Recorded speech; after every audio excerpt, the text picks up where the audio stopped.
பல கலைகளை உலகிற்கு அறிமுகம் செய்த தமிழன் உறுதியான போர்வாள் செய்யும் யுக்தியையும் அறிமுகம் செய்தார். அஸ்ஸலாமு அலைக்கும் ஆஃபிக் பாய். வலைக்கும் ஸலாம் வரஹ்மத்துல்லாஹி வபரகாத்துஹு. சொல்லுங்கம்மா, எப்படி சரி, நல்லா இருக்கீங்களா? அல்ஹம்துலில்லாஹ். சரி, இந்த வாரம் சீமானுக்கு ஒரு புதிய சின்னம் கிடைச்சிருக்குது. பொள்ளாச்சி வழக்கு தீர்ப்பாயிருக்குது. அப்புறம் மே 18 ஒன்று இன்னும் 2 நாளில் நடக்க இருக்குது. அப்புறம் காஷ்மீர் போரை பற்றி சீமான் மாதிரி யாருமே இன்னும் விமர்சனம் செய்யலை, இறங்கி அடிச்சிருக்காரு சீமான். முதல்ல பொள்ளாச்சி வழக்கை பற்றி பேசுவோம். பொள்ளாச்சி வழக்கு ஒரு 6 வருஷம் கழிச்சு இப்போத்தான் தீர்ப்பு கிடச்சிருக்கு. இந்த தீர்ப்பு நியாயமான முறையில் இருக்குமா எப்படி?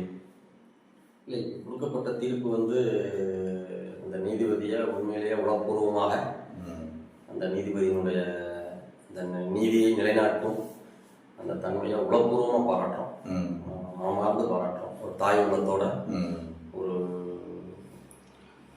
இல்லை, எத்தனையோ கற்பழிப்பு வழக்கு நடந்திருக்குது. ஆனால் அந்த கற்பழிப்பு வழக்குகளை விட இந்த கற்பழிப்பு வழக்கு துரிதமாக தீர்ப்பு வந்திருக்குன்னு நான் நினைக்கிறேன். அது காரணம், கற்பழிப்புங்கிறது ஒரு பெண்ணை ஒரு ஆண் கற்பழிப்பது அப்படி தான் ஆங்காங்கே நடந்து கொண்டிருந்தது. இது தமிழ்நாட்டில் பேசக்கூடக்கூடிய பொருளானதுக்கான காரணம் கூட்டுப்பாலியல். அதில் ரொம்ப அந்த அரசியலில் அதில் 3 கட்சி பிரமுகர்கள் இருக்கிறாங்க. ஒன்று அதிமுக சேர்ந்த ஒரு நபர் இருக்கிறாரு, காங்கிரஸை சேர்ந்த ஒரு நபர் இருக்கிறாரு, திமுகவை சேர்ந்த நபர் இருக்கிறாங்க.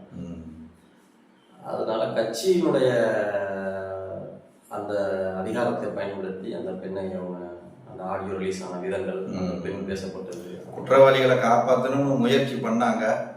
ஆனால் எப்படி பார்த்தாலும் குற்றவாளிகள் தண்டனைக்கு உள்ளாக்கப்பட்டிருக்காங்க. இல்லை, அதுதான் இப்போ சில இடங்களில் சில சமயங்களில் சில தீர்ப்புகள் நீதி இன்னும் உயிரோடு இருக்குது அப்படிங்கிறத நிரூபிக்கிறதுக்கு மாதிரி சில தீர்ப்புகள் வழங்கப்படும். அப்படிப்பட்ட தீர்ப்புகளை ஒன்றாக அதை பார்க்குறோம். இந்த வழக்கு மேல்முறையீடு போச்சுன்னா நிற்குமா இல்லை எப்படி? குற்றவாளிகள் தப்பிக்கிறதுக்கு வாய்ப்பு இருக்குமா? அது தமிழ்நாட்டில் இருந்து நடக்கிற எல்லா கேஸு வழக்குகளையும் பார்க்க போகும்போது மேல்முறையீட்டில் வலுவெடுக்க தான் செய்யுது.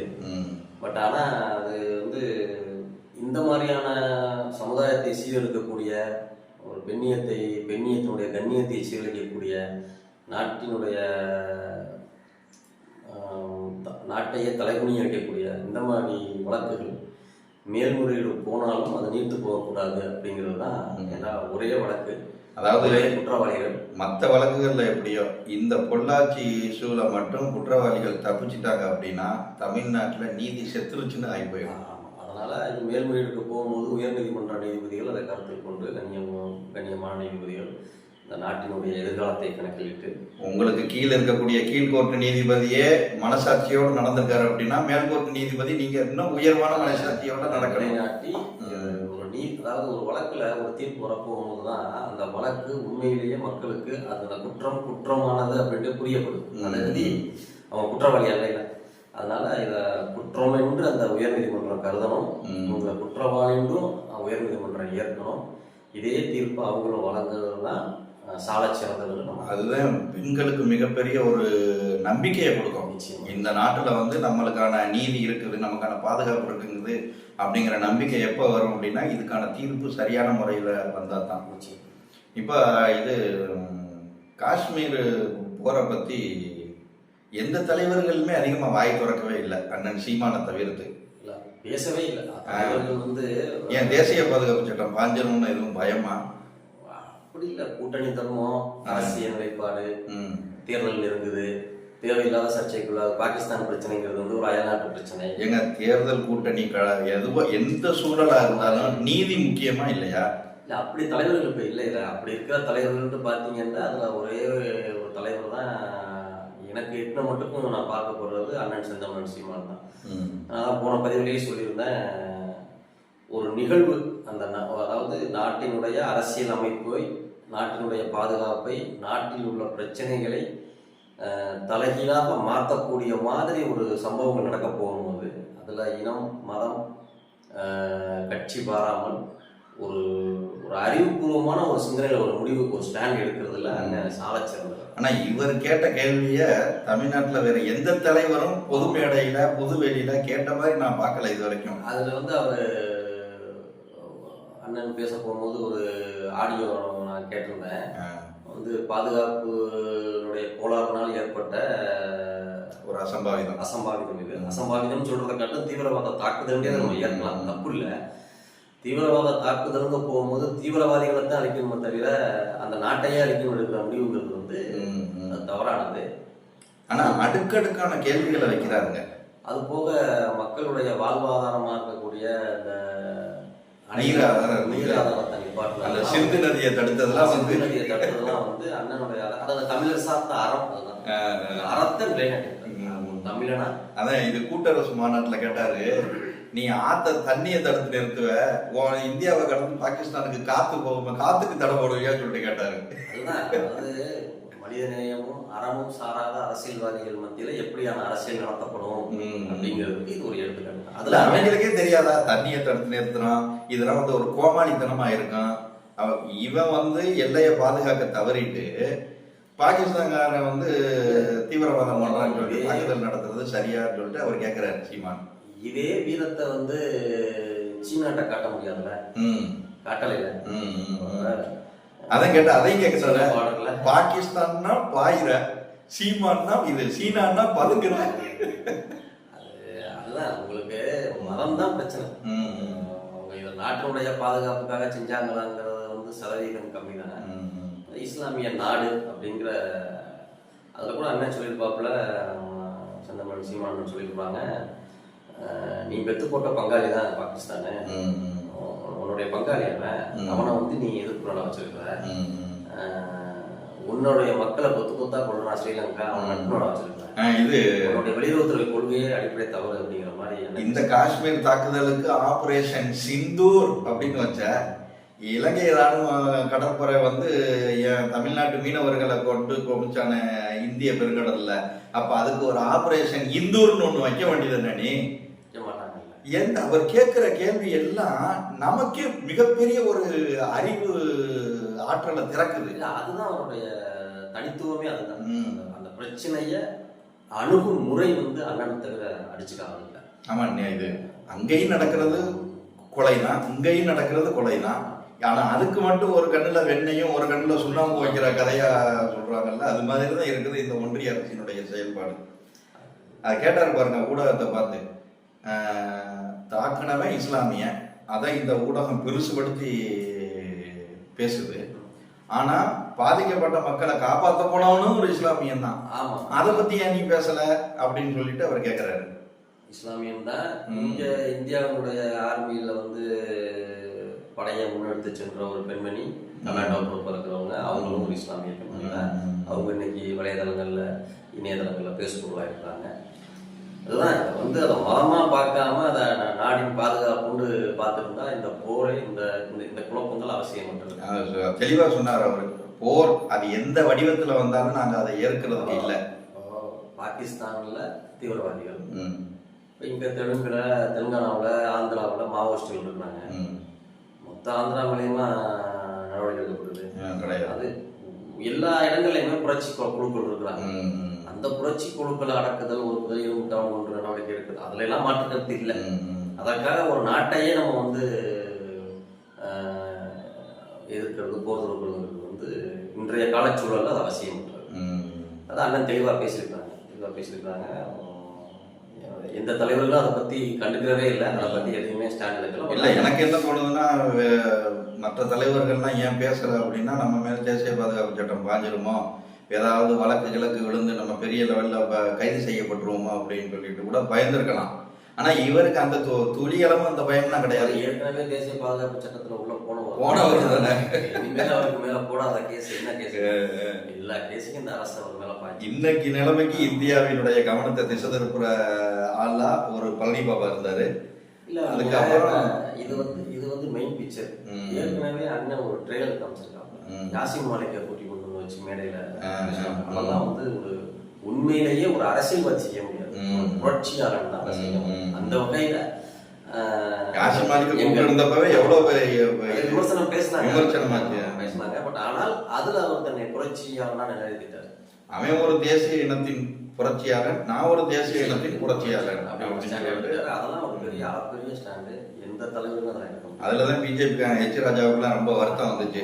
யாசின் மாலிகை கூட்டிட்டு வந்து கூட்டம் போட்ட சீமான் அப்படின்னு சொல்லிட்டுனா நிறைய விமர்சனம். அது போக நம்ம கோவை பாஷா அவர்களுடைய இறுதி ஊர்வலத்தில் கலந்துக்கிட்டது, அவரை வந்து தன்னுடைய தகப்பனார் அவர் அங்கீகாரம் கொடுத்தது, அவருடைய அவர் மேல தொடுக்கப்பட்ட வழக்கு தீர்ப்புகளை பத்தி எதை பத்தியுமே சிந்திக்காம அவர் இந்த மன்னிப்பு மகன் அப்படின்ட்டு கலந்துக்கிட்டது பேசணும். எந்த தலைவர்களும் இஸ்லாமிய இயக்க தலைவர்களே இவர் போய் நின்றது வச்சதெல்லாம் அதுதான் அவருடைய அந்த அந்த எடுக்கிற அந்த முடிவெடுக்கிற ஸ்டாண்ட் வந்து ரொம்ப சிந்தனைக்குரியதாக இருக்கும். ஆனா இஸ்லாமிய தலைவர்கள் கூட இந்த காஷ்மீர் பாகிஸ்தான் இந்தியா பாகிஸ்தான் பிரச்சனையே வந்து இஸ்லாமியா முஸ்லிமா இந்துவா அப்படிங்கிற பிரச்சனையை கொண்டு போயிட்டாங்க. ஒரு இஸ்லாமிய நாட்டுக்கும் ஒரு இந்து நாட்டுக்கும் சண்டை அப்படிங்கிற மாதிரி. ஆனா இதை பத்தி இஸ்லாமிய தலைவர்கள் கூட வாய் திறக்கல. நாங்க வந்து இந்தியாவின் பக்கம் தான் நிக்கிறோம். எதை நிரூபிக்குதுன்னு கேட்டா, தமிழ்நாட்டுல இஸ்லாமிய தலைவர்கள் என்று யாரும் இல்லை, இயக்க தலைவர்கள் நிறைய பேர் இருக்காங்க. இஸ்லாமிய தலைவர்னா யாருன்னு கேட்டா ஐயா காகிதம் பழனி பாபா, முகமது அலி ஜின்னா, இவங்கெல்லாம் இஸ்லாமிய தலைவர்கள். இப்ப இருக்கிறவங்க எல்லாம் அவங்க இயக்க தலைவர்கள், இஸ்லாமிய தலைவர்கள் நம்ம சொல்லிட முடியும். ஆனா இவ்வளவு பிரச்சனைகள்ல எப்பயுமே இஸ்லாமியர்களுக்கு வந்து துணை நிற்கிறது தான். இஸ்லாமியர்களுக்கு ஒரு பாதிப்பு அப்படின்னா, அவங்கள தீவிரவாத ஒரு முத்திரை யாராவது குத்த நினைச்சான் அப்படின்னா முதல்ல ஒரு தோட்டாவை உள்ள விட்டு அடிச்சு நொறுக்கிறது சீமானத்தான் இருக்காரு. மரத்து நிற்கிறார். நம்ம அதாவது இஸ்லாமிய சமுதாயத்தின் மேல அளப்பெரிய அன்பும் பாசமும் இருக்குது. களமாடுறாரு. ஏன்னா அவருக்கு கல்வி கொடுத்ததே ஒரு இஸ்லாமிய கல்லூரி தான். இஸ்லாமிய பள்ளிக்கூடத்துல தான் அவர் படிச்சாரு.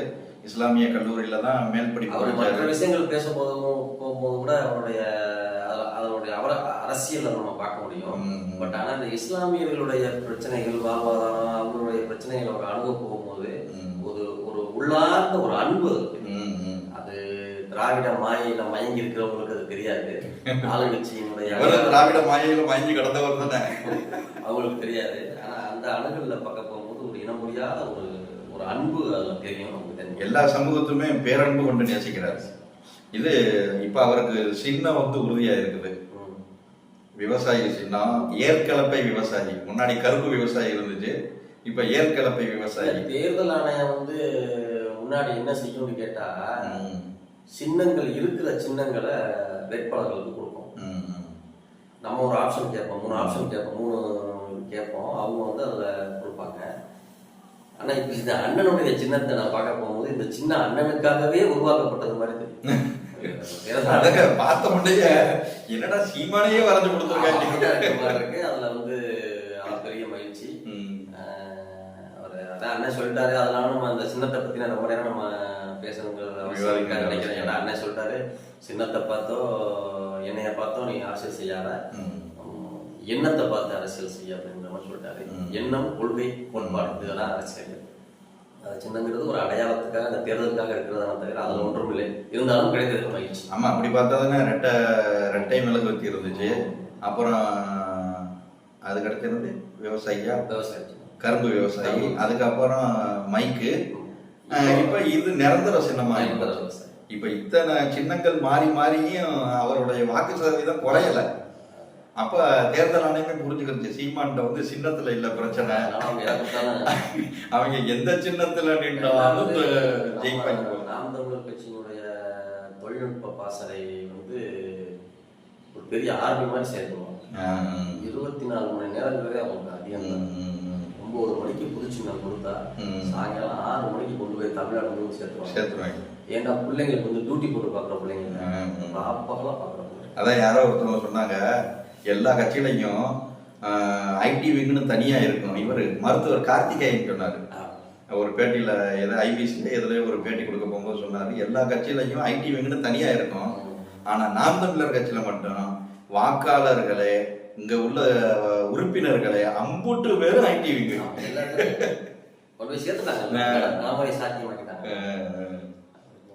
ஒவ்வொரு தொய்வுகள் வரப்போகும் போது அதை ரொம்ப இலகுவான முறையில தன்னோட தன்னுடைய தம்பிகளை வழிநடத்திடுவாங்க அண்ணன். தம்பிகளும் அதனுடைய வழிநடத்தலை பேணி அதை பயணித்து அந்த வெற்றியை கண்டுருவாங்க. அதில் ஒன்றும் மாற்றம் இல்லை. இது இப்படியே தொடரும். இப்போ இந்த விவசாய சின்னத்துக்கு அப்புறம் ஒரு நம்பிக்கை பிறந்திருக்கு கட்சிக்காரங்களுக்கு, நாம் தமிழர் கட்சி பிள்ளைகளுக்கும் ஒரு நம்பிக்கை பிறந்திருக்கு. எனக்கெல்லாம் பார்த்த உடனே ரொம்ப பயிற்சி. ஒன்று ஏற்கலை தூக்கின உடனே நம்ம கேட்ட சின்னம் வந்துருச்சு, அந்த விவசாயிகளுடைய குறியீடு வந்துருச்சு. அது போக சீமானுடைய முகமும் அதுல ஒரு 60% பதிஞ்சிருக்கு அப்படின்னோடனே எல்லாத்துக்குமே ரொம்ப மகிழ்ச்சி. இதுவே 26 வெற்றியை தீர்மானிச்சிருமோ அப்படிங்கிற ஒரு மகிழ்ச்சியை கொடுக்குது. நிச்சயமா 2026 தேர்தலில் இறைவன் இந்த மக்களுடைய நலனுக்காகவும் இந்த மண்ணுடைய நலனுக்காகவும் ஒரு அரசியல் மாற்றத்தை தரணும். குறிப்பா வெற்றி தோல்வியை தீர்மானிக்கிற கிறிஸ்தவ இஸ்லாமிய மக்கள் சீமானுக்கு பெரும் அளவுல ஆதரவு கொடுக்கணும். உங்களுக்காக வேண்டிதான் அவர் ரொம்ப மெனக்கட்டுக்கிட்டு பாடுபட்டுக்கிட்டு இருக்காரு அப்படிங்கிறதையும் மக்களுக்கு பிரார்த்திக்கிறோம். இப்ப மே 18 கோவையில் நடக்குது. மே 18 2025 கொடிசியா மைதானம். கலைஞர் செம்மொழி மாநாடு நடத்தின இடத்துல இப்ப தமிழர்களுக்கான ஒரு மாநாடு அதே இடத்துல நினைவு நாள் நடக்க போகுது. இல்ல நீங்க அதை அப்படி பாக்குறீங்க, நான் எப்படி பாக்குறேன்னு கேட்டா ஒரு நாடகம் நடத்தப்பட்ட இடத்துல ஒரு உண்மை சம்பவம் அரங்கேறுது. அப்படித்தான் நினைக்கிறேன். திமுக நடத்தின அந்த ஒரு செம்மொழி மாநாடுங்கிற ஒரு நாடகம், அது நாடகம். அதாவது கொங்கு பெல்ட்ல திமுக, அதாவது ஈழ போற மரக்கடிக்க செய்யும் வண்ணமாக செம்மொழி மாநாட்டை உயர்த்தி ஈழ போற மரக்கடிக்கிற மாதிரி அதுல ஒரே கல்ல 2 மாங்க அடிச்சாங்க திமுக. எப்படி கேட்டா, ஒண்ணு இந்த இலங்கை இனச்சாவை மக்கள் மத்தியில மடைமாத்தணுங்கிறதுக்காகவும், இன்னொன்று இந்த கொங்கு பெல்ட்ல அதிமுகவுக்கு அதிகமான வலு இருந்துச்சு. திமுக நுழையவே முடியாது. அப்போ நம்ம உலகத்தமிழ் மாநாடு செம்மொழி மாநாடுன்னு ஒண்ணு போட்டோம். அதனுடைய கொங்கு பகுதியில் இருக்கக்கூடிய அந்த கோயம்புத்தூர் அந்த எல்லா ஏரியாக்களையுமே கட்டமைப்புகளை விஸ்தீர்ணப்படுத்தலாம், மக்களுக்கு வசதி வாய்ப்புகளை செஞ்சு கொடுத்து அதன் மூலியமா அந்த வாக்கு அறுவடை செஞ்சிடலாங்கிற ஒரு திட்டம் தீர்த்தாங்க. அதுல வெற்றி அடைஞ்சாங்களா? இல்ல, அடையல. அப்போ இன்ன வரைக்கும் அந்த பகுதியெல்லாம் வீக்கா தானே இருக்குது, ரொம்ப பலகீனமா தான் இருக்குது திமுக. இல்ல, இந்த மே 18 பொறுத்த மட்டுக்கும் இது நாம் தமிழர் கட்சியினுடைய ஒரு முக்கியமான நிகழ்வுங்கிற சொல்றதை காட்டிலும் இது நாம் தமிழர் கட்சியினுடைய உயிர் மூச்சு. அதாவது ஒரு தமிழ் பேசுகிறார்கள் என்பதற்காகவே ஒரு குறிப்பிட்ட மொழி பேசக்கூடிய ஒரு மக்களை அரச பயங்கரவாதம் கொண்டு போர் தொடுத்து மக்களை அழித்தொழித்து எண்ணற்ற தாலிகள் அறுக்கப்பட்டு எண்ணற்ற பச்சிளம் குழந்தைகளுடைய உயிர்கள் பறிக்கப்பட்டு மக்களுக்கு ஊனமற்றவர்களாக ஆக்கப்பட்டு உறுப்புகள் செலுத்தப்பட்டு ஊனமற்றவர்களாக ஆக்கப்பட்டு ஒரு இனமே சிதைஞ்சு அழிஞ்சதையே செஞ்சு முடிச்ச நாள் எவ்வளவு கண்ணீர், எவ்வளவு காயங்கள், எவ்வளவு வலி, இதுகளை தாங்கி வைக்கக்கூடிய அந்த மே 18 வருடம் நாம் தமிழர் கட்சி மூலியமாக எடுத்து நடத்தப்படுகிறது. இது நாம் தமிழர் கட்சியினுடைய அந்த குடும்பத்திற்கு இது ஒரு ஆண்டு சடங்காகவே இது நடத்தப்படுகிறது. மரணித்த மக்களுக்காக மரியாதை செலுத்தும் நடத்தப்படுகிறது. அழிஞ்ச இனத்தை உயிருள்ள இனம் மீட்டி எடுக்கணும் அப்படிங்கிற ஒரு எண்ணம். அதெல்லாம் மறக்க முடியாத, மறக்கக்கூடாத தமிழ் உணர்வு கொண்ட எம்மதத்தையும் பேசக்கூடிய நபர்களும் அதை மறக்க முடியாது, அதை மறுக்கவும் முடியாது. உணர்வுள்ள அத்துணை தமிழர்களும் இந்த மே 18 நிகழ்வுல கலந்துக்கணும். அப்படின்னா என்ன நடந்ததுங்கிறது தெரியும். அந்த துக்கத்துல பங்குடைய மொழி பேசக்கூடிய நாமும் அதுல இருந்து பங்கேற்று அந்த உணர்வை நம்ம கடத்தணும் அப்படிங்கிறதுல எல்லாருமே குடும்பமாக அந்த கோயம்புத்தூர். நீங்க தயாராயிட்டீங்களா? நம்ம குடும்பத்தோட கலந்துக்கிறோம். அதுல ஒன்றும் கண்டிப்பா நம்மளும் அதேதான் குடும்பத்தோட கலந்துக்கணும்ன்ற ஒரு எண்ணம். பிள்ளைங்களுக்கு கூட்டி கொண்டு போய் அந்த கொள்கை அது என்ன, அது எதுக்காக அதை செய்யறோம் அப்படிங்கிறதெல்லாம் அடுத்த தலைமுறைக்கு கடத்தணும். இன அழிவை நம்ம மக்களுக்கு நம்மளுடைய பிள்ளைகளுக்கு நம்ம கடத்தணும். இப்படியெல்லாம் அறியப்பட்ட இனம், அதற்காக நம்ம போராடிட்டு இருக்கிறோம். எல்லா அரசியல் கட்சியும் மாதிரி இதுவும் ஒரு அரசியல் கட்சின்னு பிள்ளைங்க நினைச்சக்கூடாதுல்ல, கடந்து போயிடும். அதனால இது அதை மக்களுக்கு நம்மளுடைய பிள்ளைகளுக்கு நம்ம சொல்லணும். அதனால குடும்பத்தோடு நம்ம கலந்துக்கிறோம். அந்த நிகழ்ச்சி, அந்த நிகழ்வு அண்ணன் திட்டமிட்டபடி சிறப்பாக நடந்து ஈடேற முடியும் இறைவனத்தில் பார்த்துக்கிறோம். ஓகே, சரி. இப்போ பார்ப்போம், பொள்ளாச்சி வழக்கில் மேல்முறையீட்லையும் அந்த மாணவிகளுக்கு சரியான நீதி கிடைக்குதாங்கிறத பார்ப்போம். அதுபோக விவசாயி சின்னம் 2026 சீமானுக்கு அரியணையை ஏற்றுமாங்கிறதையும் பொறுத்திருந்து பார்ப்போம். மே 18லையும் மிகப்பெரிய ஒரு வரலாற்று சம்பவங்கள் இருக்குது. அங்கேயும் என்ன நடக்குங்கிறத பொறுத்திருந்து பார்ப்போம். போர்வால் நேயர்களுக்கு நன்றியையும் வாழ்த்துக்களையும் தெரியப்படுத்திடுவோம். நன்றிகள், வாழ்த்துக்கள். நாம் தமிழர்.